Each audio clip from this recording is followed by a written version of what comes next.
Obviously, with the people that we just spoke to, Antifa and similar groups, they basically are a hate group, right? And the Southern Poverty Law Center is supposed to be tracking said hate groups. But you told me, and this is what I find interesting, that the SPLC actually has information on why the OK sign is really something about white power, which is not. But do they have anything about Antifa? No. Wow. So the Southern Poverty Law Center is a civil rights nonprofit group that has offshore accounts in the Cayman Islands.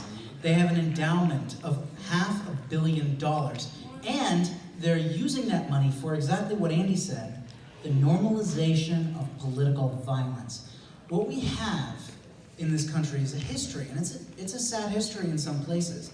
We have this organization called the Ku Klux Klan, which, as I'm sure we're all very well aware, pushed racist violence against black people, lynched them, did all this stuff. It's horrible. It's beyond the pale.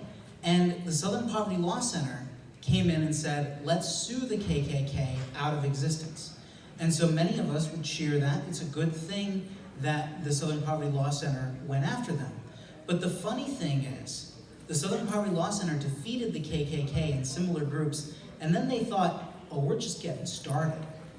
They started targeting pro-life organizations, pro-family organizations, pro-national security organizations, organizations like Act for America that warn against the threat of radical Islamic terrorism, organizations like Alliance Defending Freedom that upholds people's religious liberty rights before the Supreme Court, that has won, they've won about 150, they've been involved in 150, I believe, different wins at the Supreme Court. In the last 10 years, they've gotten 8.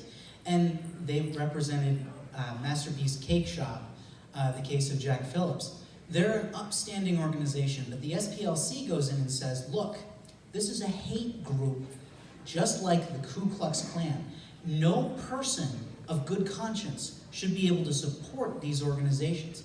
And then what happens? You have Amazon blacklisting groups. You have state governments going after them with their apparatus of law enforcement, even though they haven't committed any crimes.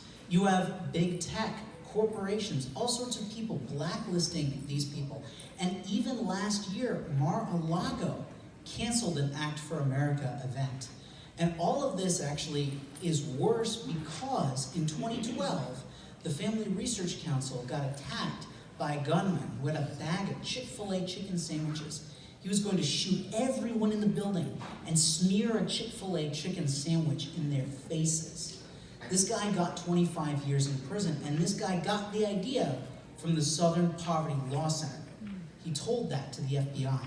So what we have is the normalization of political violence. People going in and saying, that mainstream conservative group over there in Washington, D.C., guess what? They're a hate group just like the Ku Klux Klan.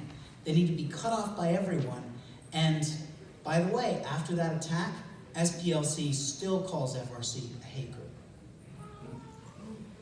So Andy, I want to ask you about